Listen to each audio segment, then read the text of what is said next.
அஸ்ஸலாமு அலைக்கும். இதுக்கு பேர் வந்து கறி பீன்ஸு. இது யாரெல்லாம் வாங்கி சாப்பிட்ருக்குறீங்கிறத கமெண்டில் சொல்லுங்கள்.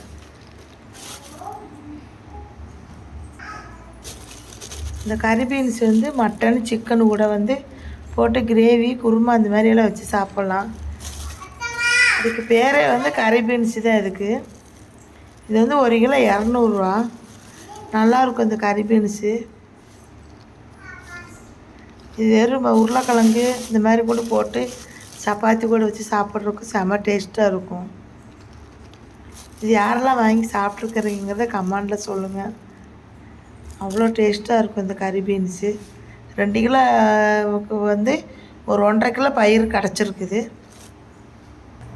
தோல் மட்டும் ஒரு 1/2 கிலோ தோல் ஆகிருக்கும். தோலோடு வச்சா கெட்டு போயிருந்தாலும் உரித்து தனியாக கவரில் வச்சுக்க, வேணுங்கிறப்ப எடுத்து யூஸ் பண்ணிக்கலாம். தேங்க்யூ.